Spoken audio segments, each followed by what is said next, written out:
Welcome to the deep dive.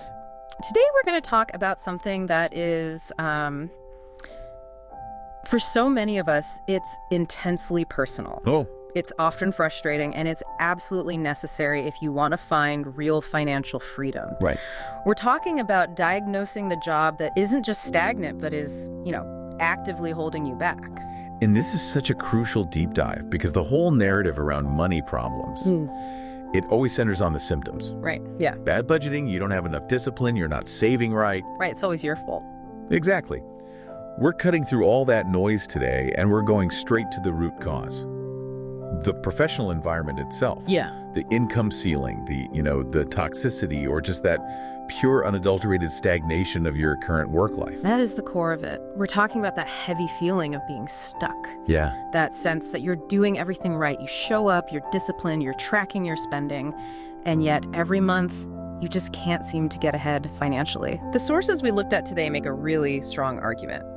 Sometimes the problem isn't you. Sometimes your job is the thing keeping you captive. And that reframing it's everything. The core truth here is that for millions of highly capable people, money problems don't come from personal failure. Right, not from bad habits. No, they come from a foundational flaw, an income that's just capped at a level that isn't sustainable. Or a pay structure that doesn't even keep up with inflation. Or a work environment that is so actively harmful, it drains your energy to the point where looking for something better feels impossible. So our mission today is simple, but it's powerful. We need to use concrete, actionable criteria to figure out if the environment, the job, is the source of the problem instead of just blaming ourselves. Yeah. This is about the factors that keep people stuck, not just financially, but mentally, emotionally, energetically, and then how to start breaking free. And let me just underscore this for you, the listener. If you feel chronically drained, if you're frustrated, or if you look at your income over the last, say, 3 years and realize it hasn't really moved. Like real dollar terms. In real dollar terms, yeah. You are not alone. You are not imagining it. You may have simply outgrown the environment you're in. And just understanding that distinction, moving the blame from your habits to the environment's limits, that is the very first critical step to getting your agency back and starting on a path to a higher earning potential. So let's get into this idea of the job as an entire ecosystem. Because if you just think of it as a paycheck that hits your account every 2 weeks, you're missing the whole picture. The whole point, yeah. When we look at the sources, the job is described as shaping your entire financial life and, your non-financial life too. Yeah. So how does this ecosystem work to either build you up or tear you down? It works through integration. A job isn't some siloed activity you do for 8 hours a day. Right. It dictates where you live, who you spend time with, what time you wake up, and crucially, your psychological bandwidth. That's a great term for it. Yeah, the ecosystem covers your time, your energy, your confidence, your identity, your mental health, and all of those factors fundamentally shape how you earn, how you spend, how you save. And whether you even have the drive to invest in your future at all. Exactly. Okay, let's unpack that. Let's look at the 4 critical areas you mentioned that show how this job environment really impacts financial stability way beyond the number on a paycheck. The first one is maybe the most insidious: time and energy. This is the quiet killer of ambition. I mean, if your job requires so many hours or it's so emotionally demanding that you are just chronically drained, you literally lack the mental capacity to go look for better opportunities. Think of it like a reserve tank in your car that's just always on empty. Right, and you see this play out everywhere, the things you need to do to get ahead. Spending a couple hours learning a new skill, tailoring your resume, practicing for an interview, networking, all of that takes proactive energy. Exactly. And when you're exhausted, that proactive energy gets diverted into just recovering. Just surviving the week. Just surviving the work week, yeah. The sources call this the invisible barrier. The better paths, they're not necessarily hard to find, but they become literally invisible when you're in a state of chronic depletion. You're spending all your resources on surviving the current ecosystem, not designing a new one. Precisely. Which leads right into that second critical area: income and budgeting. And this is where so many disciplined listeners just get completely frustrated. Oh, yeah. They budget perfectly, they track every dollar, they've got the spreadsheets, but they still struggle. That's because budgeting is a defensive strategy. It helps you manage what you already have. Right. But underpayment, which is the foundational problem of a capped income, it means that even a perfect, flawless budget will ultimately lead to struggle. So if your income is just capped at a level that doesn't meet the real cost of living, or doesn't leave anything extra for savings and investing, the budget kind of becomes irrelevant. You've hit a structural limit. It doesn't matter how disciplined you are. You can optimize the allocation of dollars all you want, but if the number of dollars is structurally too low, You cannot fill the reservoir. Budgeting helps you manage the stream, but if the stream is just a trickle to begin with, the problem is volume, not flow management. Your income needs to be the offensive engine, not just a defensive wall. the third critical area ties directly into your self-worth and, your future mobility. Let's talk about confidence and negotiation. How does a stagnant or toxic job just erode those financial muscles you need for long-term success? Well, if the job is actively killing your confidence, and this happens through, constant criticism, gaslighting, never getting recognition, constantly moving the goalpost. You're paralyzed. You're paralyzed. You will not negotiate for better pay, either inside your company or outside. Why? Because the job has whispered in your ear for years that you're not valuable enough to ask for more. And you won't apply for those roles that you think are out of your league, even if your skills are a perfect match. Precisely. You stay in the uncomfortable place you know, because the environment has convinced you that you're not competent enough to succeed in the unknown. Wow. This lack of self-belief acts like a concrete ceiling on your earnings. Success in a high-level career requires you to take calculated risks and demand what you're worth. Yeah. And if your confidence is at zero, your career growth stays at zero. And that leads to the last one, the emotional costs, emotional health and motivation. This bleeds into every single financial decision we make. Absolutely. Workplace toxicity or just systemic stagnation. It reduces your beliefs in the fundamental contract of work, which is that effort should lead to reward. Right. If you work twice as hard and you get nowhere, your motivation dies. And that shows up everywhere in your financial life. Everywhere. You start procrastinating on your savings goals, maybe you rack up some debt because you stop believing you can hit big goals anyway. And your overall drive just vanishes. It does. And this is the difference between being tired and being demoralized. So the huge takeaway here is that we have to stop blaming ourselves for discipline issues and start diagnosing the environment. Absolutely. The central point is that if you feel stuck, it's likely not because you're lazy or undisciplined. It's because you're operating under a capped income in a draining environment with your skills being underutilized, and that environment is actively discouraging your growth. It's time to look outward for the diagnosis, not inward. That's it. Okay, that reframing is so powerful. So now let's move from that general feeling of stagnation to a really specific, actionable diagnostic tool. Good. We need to identify the subtle but deadly signs that show a job is actively harming your financial and career future. These 8 signs we pulled from the sources, they're often disguised as just, normal workplace stress. And we have to shift that mindset from this is just how work is to this is actively destructive to my life. So let's start with the first 4 signs. These focus on the immediate financial and emotional reality of the role. Okay, sign number 1. This is the easiest one to quantify. Underpayment. This is more than a suspicion. This is the factual, demonstrable knowledge that your pay is below market value. So what's the diagnostic step? It's simple. You have to do the research. Use tools like Glassdoor, Salary.com, LinkedIn has data, and cross-reference them with your location, with your experience level. Okay, so what if you do that and you discover you're underpaid by, say, $5,000 or $10,000? Is that a sign you need to leave right away? If the data confirms a significant lag, I'm talking 15 to 20% below the median for your skill set in your area, that is a flashing red light. Wow. Staying when you know that isn't loyalty, it's an immediate, continuous, and active financial loss. You are subsidizing your employer's operation with your own money every single day. So you have to view your time and skill as a commodity. Exactly. If the market prices that commodity at $75,000, but you're accepting $60,000, you have just donated $15,000 of your future savings to your company. Which flows right into sign number 2, and this one is often masked as a benefit. Inflation lag. This is one of the most critical yet, I think, least understood financial indicators. If your annual raise is tiny, 1 or 2%, and it fundamentally fails to match the rate of inflation, The consumer price index. right, then you are actively losing purchasing power and real income every single year you stay. Can you give us a concrete example of how that math works? Sure. Let's say the official inflation rate for the year is 4.5%, which is pretty close to what we've seen recently. Okay. If you're earning $60,000 and you get a 2% raise, you now make $61,200. Feels good. It feels good, but the cost of everything you buy, gas, groceries, utilities, has gone up by 4.5%. So to maintain your current standard of living, you needed to earn $62,700. So that 2% raise wasn't a raise at all. It was a real wage pay cut of $1,500. Exactly. You feel stable because the number on your paycheck went up, but your real dollar spending power went down. The sources are so clear on this. If your company's compensation strategy doesn't actively account for inflation, your salary is depreciating in value while you stay loyal.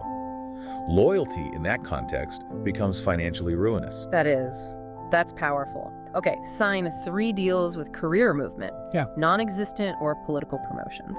This one speaks to systemic blocking. You show up, you deliver exceptional results, you take on higher level responsibilities that clearly belong to the next job grade. Right. But your career path is either completely frozen, they just refuse to create new roles, or, and this is more common, promotions are visibly based on internal politics. Favoritism, tenure, who plays golf with the CEO, anything but actual performance or merit. And this just kills motivation because that link between performance and reward is completely severed. Totally. You realize your effort doesn't matter. Only your visibility and your connections matter. And if you stay in that environment, you're basically telling the company that you're okay operating at level 8 while being paid for level 4. And they have zero financial incentive to promote you. A healthy company is one where high performance leads to clear, transparent opportunities for advancement, not political games. And that kind of block often feeds directly into sign 4, the emotional drain. And we have to be really clear about the difference between this and just being tired. Yes. This is the difference between physical exhaustion, like after a long 12-hour day, where you actually achieved a lot, and moral fatigue or emotional exhaustion. Physical tiredness, you can recover from that with a good night's sleep. Exactly. Emotional drain means you feel depleted, anxious, or just fundamentally hollowed out every single day. The job is taking something essential from you. Not just your time, but your mental resilience, your ability to be present with your family. Your motivation for life outside of work. The key diagnostic here is dread. If you wake up on Sunday night with significant anxiety about Monday morning, that's not normal stress. No. That is a toxic or stagnant environment stealing your peace. And that emotional depletion directly impacts your financial decisions. It leads to impulsive spending or just an inability to focus on your long-term goals. Okay, let's pivot now to the next 4 signs. These are the growth indicators. They reveal your future potential and how valuable you are becoming in the broader market. Right. Sign 5, skill stagnation. Yeah. And this is arguably the most dangerous long-term threat. We called skills career currency earlier. What happens when that currency freezes? Well, if you are not actively learning new, relevant, marketable skills, your career currency is depreciating rapidly. The job market is dynamic. It's always changing. What was cutting edge 3 years ago is just the baseline today. If your skill set stays static for too long, say 18 to 24 months, your value outside that specific company drastically declines, even if you're really good at your current job. It creates a dangerous competency trap. Exactly. You become hyper-competent at that one specific job, using that one specific set of tools, which makes you incredibly valuable to your current boss, but increasingly unemployable or undercompensated everywhere else. So the question you have to ask yourself is, The sources say you must ask, what new skill did I master this quarter that would look impressive on a resume for a higher-paying competitor? If the answer is nothing, you are actively sacrificing your future earnings for your present comfort. oof. Okay, sign 6 is the absolute structural barrier, the income ceiling. This is the hard cap. You've looked at the org chart, you've talked to managers, and you've realized that no matter what you do, what credential you earn, what project you crush, what hours you put in, you cannot earn more than, say, $90,000 in that role or department, or maybe even the entire company. And how do you know for sure that ceiling is real? You analyze the pay bands and the hierarchy. Look at the title above you. If that title requires some advanced degree you aren't willing to get, or if that title is held by someone who's 20 years away from retiring, That's your ceiling. that's your ceiling. The sources advise you to map out the path. If the next logical step only gives you a 5% raise, and the step after that is functionally impossible, You've hit a cap that only leaving will break. Okay, sign 7 is the anchor that traps so many of us. Fear as the anchor. This one is purely psychological. If the only thing keeping you tethered to the job is the fear of leaving, fear of the unknown, fear of the job search, fear of losing your benefits, that is a definitive sign of captivity, not stability. Wow, captivity, not stability. Stability is built on competence, skills, and market value. Captivity is built on inertia and a perceived lack of choice. And that distinction is so important. Stability is something you own. Captivity is something your employer owns because they know you're too scared to leave. Precisely. If you are staying out of fear, you have handed the company all the leverage over your financial and emotional life. And finally, sign number 8, outgrowing the role. This is that moment of realization. You're consistently doing more than you're paid for. Maybe it's informal mentoring, strategic planning, carrying the bulk of the team's intellectual work. You're solving problems that are 2 pay grades above your title. And you know deep down that you deserve significantly more compensation and respect for the value you're providing. This isn't just about feeling busy. This is about providing value that is, irreplaceable. The difference is quantifiable. If your leaving would cause major structural problems for the company for 6 months, but your request for a raise was denied instantly, you've clearly outgrown the role. Your compensation does not reflect your impact. You're operating at an elite level in an undercompensated role. When we look at all 8 of those signs, it becomes terrifyingly clear how common this experience is. People stay in a job for years after it's stopped supporting their growth, and they convince themselves that stagnation is the same thing as security. And that failure to diagnose the environment leads us right to the true, measurable cost, the accumulated damage of doing nothing. This section is so critical because we have to dismantle that psychological trap where staying in a bad job feels like the safe choice. It's a paradox. We need to analyze why, in reality, staying too long is often the most financially destructive decision you can make. It carries these hidden costs that they accumulate silently, like interest on a bad loan. We call it the paradox of safety. The human brain prioritizes immediate comfort over long-term gain, but that long-term damage is staggering. Let's start with cost number 1, lost income potential. This goes back to that simple math we talked about earlier, but compounded over time. Yes, but let's make it really concrete. Imagine you're underpaid by just $10,000 a year compared to your market value. If you stay in that job for 5 years, you have lost $50,000 in direct income. That's $50,000 that wasn't saved, wasn't invested, and wasn't used to pay down high-interest debt. But the real cost is the compounding effect of that missing money. Exactly. If you had invested that $10,000 difference every year for 5 years, with a conservative 7% growth rate, it would be worth significantly more. But more importantly, think about your next role. When you finally move jobs after 5 years, that new salary offer is based on your current stagnant salary. So if your market value should have been $90,000, but you were earning $75,000 when you left, the new company will probably offer you, $85,000? Not $95,000. No. It perpetuates the underpayment gap.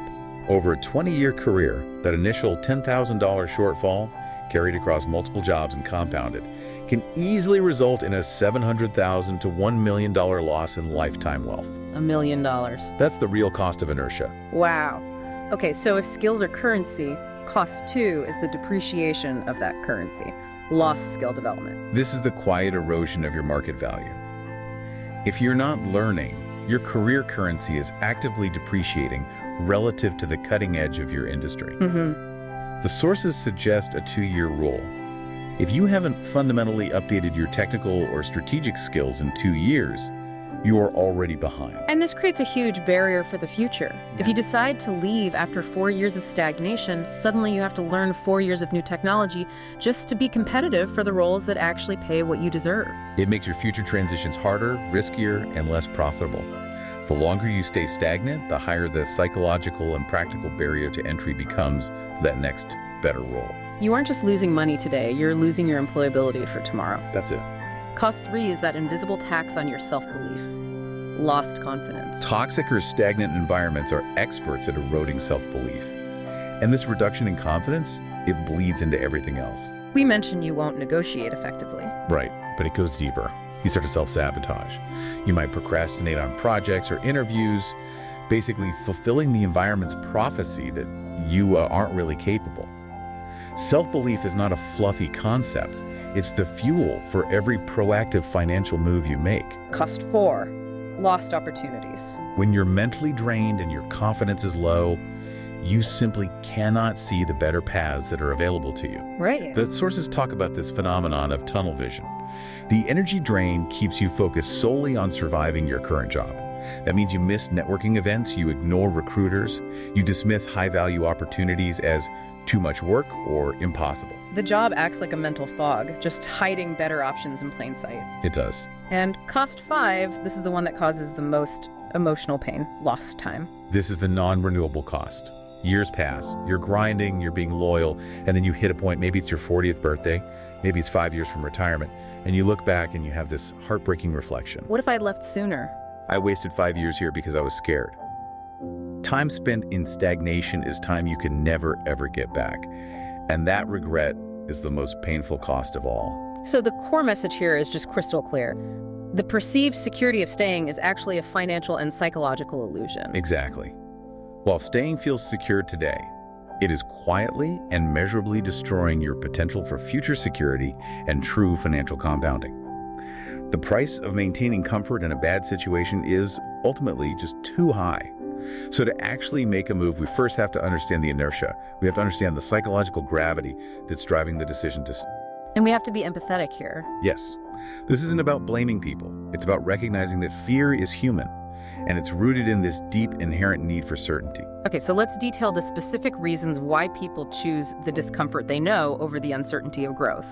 Reason 1, fear of change and the unknown. This is a fundamental cognitive bias. We are hardwired to prioritize safety.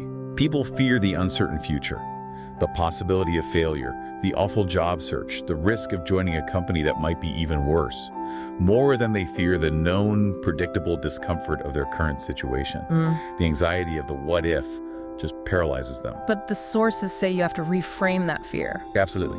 The uncertainty of growth has to be reframed as an opportunity to upgrade your environment, and the current situation has to be seen for what it is: guaranteed stagnation and depreciation. The devil you know might be comfortable, but he's stealing your future. He is. Okay, reason 2 is very pragmatic. It deals with real-world high-stakes attachments, fear of losing stability, especially benefits. This anchor is incredibly strong because it's not abstract. No. People get anchored to practical things. No. The company's health insurance, the 401k match, the vested PTO, that steady paycheck. And for a lot of listeners, it's not about general coverage. It's about specific high-value benefits. Can you give us a really detailed example of how a specific benefit can act as an anchor? Yeah, think about someone with a chronic health condition. They need a specific, expensive prescription that's fully covered by their employer's gold tier plan. Okay. Or a listener who is planning to start a family and knows their current company has excellent parental leave and fertility coverage. Losing those high-stakes benefits, even for a month or two during a transition, feels like a massive, irreplaceable step backward. This fear isn't irrational. It just means you need a strategic plan to bridge that gap, like getting COBRA or timing your exit carefully. Reason 3, imposter syndrome, which is often reinforced by the toxic environment itself.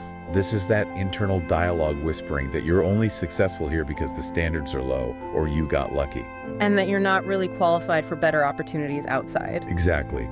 The stagnant job, through its lack of positive feedback or its constant criticism, it acts like a mirror, just reflecting these insecurities right back at you. So the first step to overcoming that is recognizing that the environment created the imposter syndrome, and it's a lie. Yes. Your external market value, which you can verify with research, is the objective truth that overrides the subjective, internal fear generated by a bad boss. Reason 4, comfort zone paralysis. Growth requires significant effort, discomfort, and risk.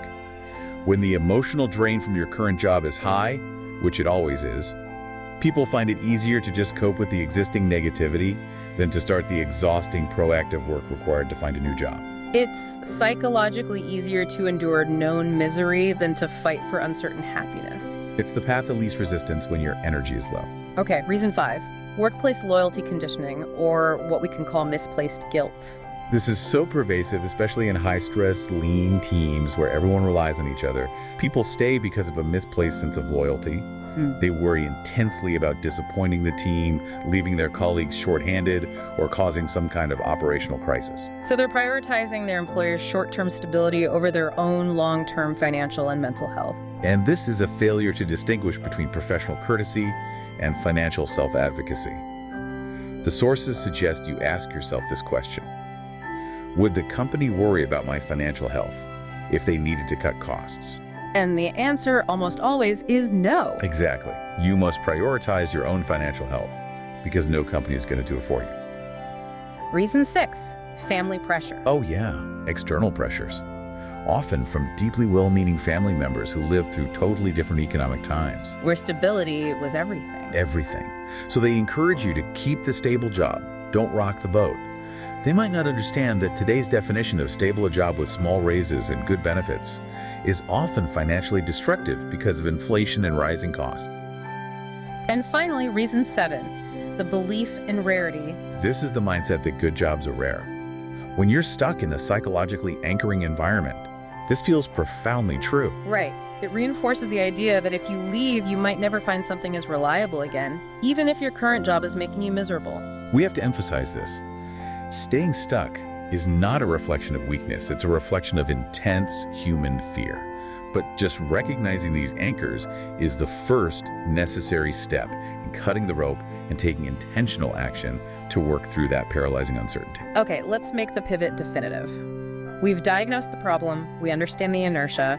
Now it is time to move into the possibility of a job that actually supports your financial and personal growth. The sources make it so clear that this shift changes everything: your energy, your confidence, your identity, your financial outlook, even before you get the new job. That shift in mindset is potent, but the mechanics are what really matter. Career growth is the non-negotiable, most powerful engine of financial compounding that is available to the average person. So let's clarify for the listener, why is income the absolute non-negotiable foundation? Why can't we just budget our way to freedom? Because your income dictates the ceiling for every single one of your financial goals. Everything. Savings, high-yield investing, aggressive debt payoff, a down payment for a home, retirement planning, they all scale with income. Right. If you only focus on cutting costs, you still hit that structural income ceiling very, very quickly. You can only cut expenses so far. If you focus on raising your income, every other financial lever becomes exponentially easier to pull and far more effective. Income is the multiplier. Okay, and this is where it gets really interesting. Applying the concept of compounding, which we usually just talk about with investment accounts, to career growth. How do we quantify that powerful ripple effect? Let's use a concrete example of career compounding.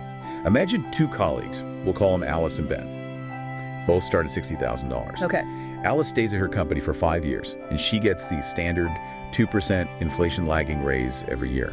She ends up at $66,240. Okay. Ben, however, moves jobs every 2.5 years, and he successfully negotiates a 15% raise each time based on his new skills and his market value. So Ben's base salary is compounding way faster. Exactly. After 2.5 years, Ben moves to $69,000. After 5 years, he moves again, negotiating 15% on that $69,000, which brings him to $79,350. Wow. So by year 5, Ben is earning over $13,000 more a year than Alice. But the key is that that difference is permanent. Every future raise Alice gets is calculated on the lower 66K base, and every future raise Ben gets is calculated on the higher 79K base. Right. That initial $13,000 gap becomes a $20,000 gap within another 5 years because the compounding effect accelerates. And over a career. This difference, maintained over a 30-year career with subsequent raises and promotions, results in a 7-figure difference in lifetime earnings. The lesson is clear. A significant raise this year leads to a larger dollar value raise next year. That's career compounding in action. And that compounds across skill acquisition too. Absolutely. New, challenging jobs force you to acquire new exponential skills. This increases your market value for the next role after that, accelerating your growth. If you learn Python today for a $100,000 role, that skill might qualify you for a $140,000 role in 5 years, which then requires you to learn machine learning, qualifying you for $200,000. So the new skills unlock the next level of income, which then fuels the next level of skill acquisition. Yes. The sources highlight that every promotion, especially early in your career, significantly increases your lifetime earning potential. The most critical financial decisions you will ever make are the ones that affect your base salary early on, because that base is the foundation for decades of compound. Which brings us back to the value of choice. It's not just about the numbers today, it's what those numbers buy you in the future. When you grow in your career and increase your value, you're not just earning more, you are effectively buying back your future. I love that. You're upgrading your choices, minimizing financial stress, and building a financial life characterized by calm, stability, and control. You're regaining leverage over your time and your life by increasing your value and decreasing your dependency on any single employer. And I just want to reinforce that directly for you, the listener. If your job has been limiting you, if it has been draining you, if it has been holding you back financially, you deserve more. You deserve opportunity, growth, and to be valued for the skills you bring. You deserve a career that respects your potential and actively fuels your future compounding. All right, let's take that potential and make it tangible. We're going to draw on some visualization techniques that the sources recommend for reducing fear and boosting motivation. Yeah. So if you're in a safe place, allow yourself to engage in this thought experiment. If not, just let the words paint a picture in your mind. Take a slow, deep breath in, recognizing the weight of the frustration you've been carrying, and then just release that frustration fully. We're encouraging you to visualize the emotional and financial payoff of making brave decisions. Focus on the feelings of stability and pride, not the paralyzing fear. Picture waking up tomorrow and you don't feel dread. You feel a profound sense of calm. You're centered, you're grounded. You're about to start a job where the culture is collaborative, you're genuinely valued, you're paid fairly above market rate, and they actively encourage you to learn and grow. Imagine walking into that new workspace or logging into your system, and for the first time in a long time, you feel capable and confident, your skills are being used, and your effort is visibly recognized. You're respected, and you're actively learning new things that increase your financial value for the long term. Now visualize looking at your bank account statement 6 months into this new role. Instead of that anxiety of scarcity or the fear of inflation lag, you feel stability, you see possibility. You see the beginning of meaningful savings, aggressive debt payoff, or substantial investment growth. And you feel profound pride in the choices you made to get here. The hard choices, the uncomfortable ones. And now see your future self walking towards you. The one who dedicated those 10 hours a week to learning a new skill, who interviewed despite the fear, and who took the risk. And that future self looks at you now, today, and says, thank you. Thank you for making the decision to move forward even though you were scared. Thank you for believing in my potential. That is the power of intention. And remember this truth. You do not need to have the entire job search figured out today. No. You only need to commit to taking the very next step, no matter how small. Update your LinkedIn profile, research one market salary, start learning one new skill. Your future self is waiting for that commitment.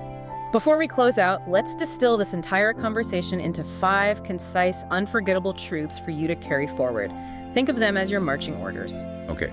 Truth 1. A job is not neutral. It can either build you up and compound your value, or it can actively break you down and depreciate your financial future. Truth 2. Staying in the wrong job for too long is the definition of expensive. It creates catastrophic losses that accumulate both emotionally and financially. Truth 3. You are absolutely permitted. You are allowed to outgrow the job you once desperately needed. Your loyalty must be, first and foremost, to your future self. Truth 4. Skills create income potential, not job titles or tenure. Your value is portable. It is in your abilities, not the company name on your badge. And truth 5. You are not stuck. The feeling of being stuck is just the sensation of fear and inertia. You retain the agency to move, and that movement starts with learning. That was an essential and I think a profound deep dive. Thank you for showing up for yourself today and for staying with us through what we know is a difficult but absolutely necessary conversation. And remember the core message that we hammered home today. You deserve better than a job that limits your life. You deserve a career that respects your potential, that supports your growth, and that allows your financial life to actively compound. And now, here is a provocative closing thought for you that it builds on that theme of identity and potential. If truth 4 is right, and the knowledge you gain is a new form of currency, then what skill or opportunity that is currently hiding in plain sight, maybe a free online course, maybe a certification that's accessible, what can you begin cultivating tonight? Start valuing your future self by starting that learning process immediately.